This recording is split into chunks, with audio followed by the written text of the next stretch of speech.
Hello, everyone. Welcome back. Today, we're going to talk about Biomechanics 101, your cheat sheet to know if any workout is effective. I always get asked about if XYZ method is effective, or kind of my thoughts on XYZ method. You name it, I've been asked. So trampoline workouts, the latest influencer workout, megaformers. So this is going to be your evidence-based podcast where you can take this information and ask yourself these questions about any workout, and then you'll have the answer. So if you're ever questioning a certain workout and how effective it is, you can ask yourself these things and you'll be able to have your answer. So before we start, I want to talk about what is quote unquote effective and what's not when it comes to exercise. So is exercise for weight loss? Is it for fat loss? Is it for toning? Is it for strength? Is it for feeling better? Is it for muscle? Aside from the non-aesthetic goals of exercise, like improved energy, joint stability, metabolic health, bone density, longevity, when we talk about the visual change from a workout, the biggest difference you'll see is exercising in ways that will build muscle. And I like to see exercise as a supporting role for fat loss, but not using exercise as your primary tool for fat loss, more using nutrition if fat loss is your goal. Here's why I don't recommend focusing on fat loss or choosing exercises or workouts that you think will help you lose fat faster. Exercise burns calories. It can also burn fat. But both of those, both the calories and the fat burn from exercise, are relatively insignificant. Let's start with fat. So how do we use fat when we exercise? The body utilizes fatty acids when exercise intensity is relatively low, so less than 65% of your VO2 max. At higher heart rates or at more intense exercise levels, above that 65% of your VO2 max, you're using carbohydrates, not fat. How much fat do we actually burn during exercise? We burn the most fat at about 65% intensity. So for a 30-year-old, as it equates to heart rate, this would be about 125 beats per minute. At this constant intensity, let's say you were to exercise at a constant intensity of 65%. So again, if you're 30, that 125 beats per minute, you would burn about 0.46 grams per minute of fat. How much is that in pounds? This means to burn 1 pound of fat, you'd have to exercise at 65% intensity for 16.45 hours. Now, that is peak fat oxidation in highly trained individuals. So these numbers are optimistic. It would probably take you even longer than that 16.45 hours to burn 1 pound of fat. So just relying on exercise to burn fat just isn't very effective. But exercise burns calories, so that must help with fat loss too. And I always say yes and no. We burn calories when we exercise, but calorie burn is constrained, not additive. This means burning 500 calories in your workout may not mean that you actually increase your overall calorie deficit by 500 calories. How could this be? Your metabolism is smart and you stop burning calories at a certain level of activity. So on average, we burn about 800 calories on top of your basal metabolic rate, and then you stop burning more calories overall. This is on average. So let's say that your basal metabolic rate, so the amount of calories that you burn just to keep the lights on, is 1,400 calories. So theoretically, your max amount of calorie burn would be about 2,200 calories for the day. Let's use an example. Let's say just from living your daily life, you burn about 500 calories throughout the day. And this comes from your NEAT, your non-exercise activity thermogenesis. This is things like walking around, talking, running errands, doing chores, fidgeting, going up and down the stairs, typing, etc. So that's about 500 calories right there. And then let's say you go do a workout that burns another about 500 calories. So overall, your calorie burn from activity, including your NEAT, as well as your intentional calorie burn from your exercise, is about 1,000 calories. So if we add that 1,000 active calories on top of your basal metabolic rate, which was that 1,400 calories, this equals 2,400 calories. But that may be an overestimate since your body likely downregulated some systems or processes to keep your body closer to that 2,200 calorie range without you even being aware. So remember that this 800 number is an average. It's not to be obsessed over. Yours may be a little bit higher or a little bit lower. This is just to illustrate that metabolism is complex and using or tracking exercise calories just is not the best use of your energy. So what's the takeaway from this? We want to be overall active. It's important. But we don't need to hyper-focus on calorie burning with your workout, especially if it's making you overly sore, or if it's hard to recover from, or if it's something you can't stay consistent with, or if it's wearing you down. Even if you had endless time to do all the exercise and burn all the calories, you would really want to be cautious about how much force you're putting through your body to avoid overuse, because recovery and exercise really need to be in a good balance in order for your body to be functioning well and for you to see results. So if fat burning and calories shouldn't be the focus, what should be the focus of exercise? The biggest visual change from a workout is not fat loss, but an increase in lean mass or muscle mass. An increase in lean mass can improve your insulin sensitivity. It increases metabolism to a small degree, but still increases metabolism, leads to more of that quote unquote toned look, and improves longevity. To put it simply, the reason to focus on muscle rather than fat loss from exercise is that you'll see results and feel better. Now, if fat loss is your goal, we recommend working with someone who's trained in nutrition and focusing on your nutrition rather than your workouts to lose fat. But I love the goal of building muscle because you have to be structured and you have to avoid overuse. So a lot of times you'll just feel better because you're using your workouts to build lean mass. You're not using your workouts to grind your body into the ground. You also have to fuel properly and eat enough protein so you won't feel so depleted and exhausted from underfueling. And then also quality over quantity is stressed, so you aren't spending your whole life at the gym. So I really, really love the goal of building muscle, not only because I believe that it's more effective, but I think that it leads to all of these other peripheral things in your life that allow it to be a lot more of a sustainable lifestyle. So what matters for building muscle? A couple of things. Number one, exercise selection. This is something I'll go into deeper in a moment when we get to the biomechanics section. Number two is getting close to failure in 30 reps or less. Remember that just because an exercise feels hard does not mean that it's necessarily building muscle. I get a lot of hate on the internet because I talk about Pilates a lot and that a lot of Pilates methods don't build muscle. And people say, well, Pilates is really hard. And just because something feels hard doesn't mean that you're actually building muscle. Because if you are using reps that are higher than that, about 30 reps per set, and you're feeling the burn and you're feeling the shake and it's feeling hard, that might not be a strong enough stimulus to drive muscle growth. Studies show that you have to approach muscular failure in 30 reps or less. Now, muscular failure gets confused for fatigue a lot as well. Just because you feel something burning or you feel tired does not mean that you're approaching muscular failure. How you know that you're close to muscular failure is your velocity will decrease. So if you're doing a bicep curl, in your last final reps of your set, your pace will significantly slow. You're going to try your best to lift the weight quickly, but you physically will not be able to. And that's how you know that you're close to failure. A really good test that my husband and I were talking about that I've been doing in my workouts, he said he's been doing in his as well. If you think you're close to failure, do your final rep of your set as quick as possible. And this isn't like you're using momentum. Of course, we want to be safe and not fling the weight around, but try to lift the weight quickly and precisely. And if you can still lift the weight relatively quickly, you're not close to failure. So that's number two. Number three is eating enough protein. Eat about 0.75 to 1 gram of protein per pound of body weight per day. Number four is structure. So structuring your week so that you're working each muscle group 1 to 2 times per week on non-consecutive days. This is something that we do in the Evlo membership every single week. And then finally, volume. I've done a podcast about this, but volume, I like to recommend 3 to 8 sets per muscle group per week. I think that's a really good sweet spot for a lot of active, busy people. Because when you're targeting muscles directly, that 3 to 8 sets is going to be really high quality stimulus for the muscle. And you can do higher volume than that if you feel like you can recover from it. But if you feel sore all the time because you're doing super high volume, your quality of workout might decrease. So I like to recommend that 3 to 8 sets per week per muscle group. I think that's a really good target for a lot of people.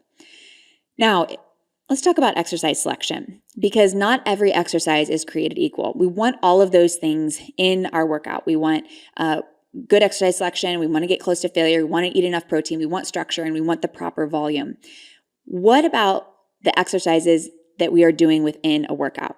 Here are the top 10 mistakes I see with exercise selection, and the reason why I think people are working really hard, but they're not seeing results. So number one is trying to target upper and lower body at once. If an exercise claims to quote unquote work everything, it isn't working anything very effectively. Getting close to failure is crucial for muscle growth. And by combining an upper body and a lower body lift into one exercise, you won't reach failure in either area. This is because you'll be stopped by one of those muscle groups, or you'll be stopped by overall fatigue, not because you are getting stopped from the muscle itself. Therefore, trying to combine upper and lower body into the same exercise just won't be very effective for muscle growth. This includes plank variations. When you stop a plank, you likely aren't stopping because your abs, your abdominals have reached failure. You're probably stopping either from discomfort or your endurance, your muscular endurance has worn out, or your shoulders are shaking, or you're overall tired. So I think a lot of times planks and plank variations are seen in a lot of Pilates workouts. Again, I'm not bashing Pilates, I'm just using this as an example. But a lot of plank variations are used in Pilates type workouts, and they feel really hard and they feel like they're working everything at once, but they're not really working anything with super effective load because everything is kind of getting dispersed throughout your whole body and you're stopping the exercise because of overall fatigue, not because you actually reached failure in the abdominals. All right, mistake number 2 is mistaking fatigue or the burn for failure. So this is something that I just talked about, but it deserves its own little thing here. So if you can do your last rep quickly, like I said, you aren't close to failure. If you're stopping because of the discomfort of the burn, try increasing your weight. Number 3 mistake is thinking heavier equals better. And this is something that I'll get into in a moment when we talk about the mechanics. So if moment arms are shorter, you'll be able to lift heavier, but that doesn't always mean that there's more force to the muscle. And again, I'll talk about this more in a moment, but I'm not saying that you shouldn't lift heavy, but I think that there's so much focus on lifting super heavy without enough education on it's only part of the equation when it comes to force of a muscle. It's only half the equation. The moment arm is the other half of the equation. Number 4, doing an exercise because you've been told that you have to in order to remain quote unquote functional. Any exercise that improves your strength, increases muscle, improves endurance, will improve your overall function. You don't have to squat and deadlift or do exercises maybe that you don't enjoy just because you think that you have to do that to remain functional and have transference into your daily life. You can train the legs using exercises you enjoy and reach muscular failure or get close to muscular failure without being stopped by your lower back. And you will have more functional transference than if you were to force your body into an exercise that maybe didn't feel great on your lower back just because you wanted to quote unquote be functional. Number 5, another mistake that I see is forcing yourself to do exercises that are uncomfortable or unenjoyable. Again, this kind of goes into the one above. So if you can replace an exercise with an equally as effective alternative, do that. You will be much more consistent from a workout that feels good and that you enjoy.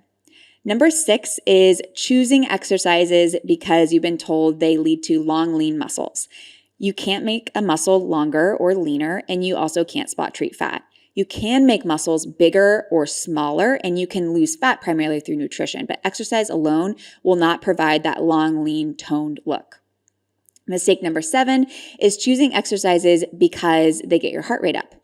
Getting close to muscular failure is the most important part when you're building muscle. I feel like a little bit of a broken record, but that doesn't always come with a huge spike in heart rate, especially if the targeted muscles that you're working are smaller. So if I'm doing skull crushers to target my triceps and I'm getting close to failure, I might not have a super high heart rate, but because I got close to failure in that lift will be effective for building muscle in my triceps. Mistake number 8 is mistaking a squeeze, so feeling a muscle squeeze, for mechanical load. This is a really common one that I haven't talked a ton about, but for example, people think that walnut crushers, I've seen this used as an upper back exercise. It's where you're basically in a bicep curl position, your elbows are bent at 90 degrees, and you're squeezing your shoulder blades behind you as you rotate your arms open and squeezing the shoulder blades. And people think that because the shoulder blades are squeezing, that means the upper back is being targeted. But when you look at the physics of the exercise, the load is going through the biceps, not through the upper back. So although you're squeezing your upper back, the weights that you're holding are not loading your upper back muscles at all. And then number 9, another mistake, or the final mistake that I think people make with exercise selection is not getting stable in an exercise or thinking that a more unstable exercise is more effective. Increasing your stability can help improve motor output. If you are trying to balance while you are loading a muscle, your body is going to prioritize balancing over creating the strongest muscular contraction possible. So what I recommend and what we do in Evlo is use the wall, use the floor, use a chair, use props so that you can take out any balance demands and any coordination demands so you can fully focus on loading the muscle. A lot of times your joints will feel better too because you won't have, again, you'll just be in a more aligned position when you can really get your body nice and stable and just focus on the muscle that you're targeting. Okay, so those are the top kind of 9 mistakes that I see when it comes to exercise selection. Now I want to go through some quick biomechanics, and this might be a part where some of you glaze over, and that's fine. You can skip this part if you want, but I want to go through this for those of you that have seen my stick figures on Instagram and are curious about this. So I do these kind of stick figure posts where we draw out 2 different exercises from the side, and we go through the biomechanics of it. So we draw the lines of force, the moment arm, and calculate the torque and things like that. And we can compare 2 exercises and the load to the muscle that we're targeting just by kind of looking at the moment arms. So let's go through some definitions of this and kind of how we can calculate load to a muscle. So first we have our line of force. If you need a visual of this, by the way, I'm going to link some of my stick figure posts in the show notes. You might pause this podcast, take a look at one of those so that you can kind of see visually what I'm talking about before we go through this. So first we have the line of force. This is the line kind of straight down through the body, and it's typically gravity. So the line of force, what is the line of force? The line of force is the direction in which force is applied. With exercise, it's typically the direction of gravity if you're using free weights. But if you're using cables or bands or machines, it's the direction of the cable or the band. So just for the sake of simplicity, let's say that we're doing dumbbell exercises or barbell exercises or whatever it is, kettlebell, it doesn't matter. When we're using a kettlebell, a barbell, a dumbbell, gravity is the line of force. So that's a perpendicular line straight through the middle of the body. So that's the line of force. Next, we have the moment arm. So the moment arm is the perpendicular distance from the axis of rotation, so the joint that you're trying to target, to the line of force. This is the moment arm. And in my stick figure drawings, this is the blue perpendicular line that I draw from the joint to the line of force. An example is in a bicep curl. The moment arm changes as you curl the weights up. So it's actually longest when your forearm is parallel to the ground. So this happens with any exercise because we're really moving rotationally. Joints are going from more of a bent position to more of a straight position. So as we move through any exercise, the moment arms are changing and the load to the muscle is changing. And then finally, if you have your line of force and you have your moment arm, you have the amount of resistance that you're using, you can calculate torque or load. So torque is the moment arm multiplied by the resistance. So in exercise, this determines how much rotational force is being applied to a joint, again, at any point in that exercise. Usually when I'm calculating these on Instagram, we're doing kind of the deepest position or where in the exercise is the most load. And this is where the moment arm is the longest. So again, in the bicep curl, the torque on your elbow is highest when your forearm is parallel to the ground because that's when you have the longest moment arm. So if you do a bicep curl, you'll notice that it feels easier in the beginning. When you get about halfway up, that's when it feels really hard. And then as you complete the movement, as the weight comes closer to your shoulder, it gets easier and easier and easier. This is because the moment arm is getting shorter. So when you're looking at an exercise, you can draw moment arms and calculate the torque, not only to the primary joint that you're trying to target or the primary muscle that you're trying to target, but also to surrounding areas.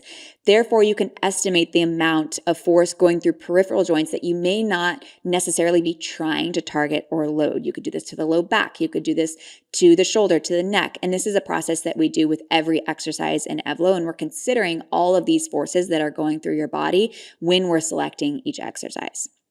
The idea is to limit force to the tissues that you aren't trying to load and maximize the load to the tissues that you are trying to load. This means that you'll be stopped by the muscle that you're actually trying to target, and you won't be stopped because, oh, I feel this in my low back. I need to stop because my low back is stopping me. Or if you're like doing an arm exercise and you're like, I'm stopping because my neck is tired, not because my shoulder is tired. So all of these are really important when you're choosing an exercise and you're loading muscles. Again, if you want a better visual, I'll link some of my stick figure posts in the show notes. Okay, to summarize, here is how to know if any workout is effective. Number 1, does it focus on muscle and not calories or fat loss? Number 2, did you get close to failure in under 30 reps? Fatigue and failure are different. If you can perform your last rep quickly, you aren't close to failure. Number 3, are you stopped from muscle, not stopped from joint pain or discomfort or fatigue or the burn? Number 4, are you working each muscle group for 3 or more sets per week? Number 5, are you putting at least one day in between your muscle work? So you're kind of spreading out your muscular works to give those muscles enough recovery. And then finally, are you targeting one muscle group at a time and getting really stable? If something is claiming to work everything, it's probably not working anything very well. If you're doing all of those things and you're eating enough protein, your workout will be effective. Okay, I hope this was helpful in clearing up. If you ever have questions about my thoughts on XYZ method, ask yourself those questions and you'll have my answer. All right, y'all. We'll see y'all next time. Bye.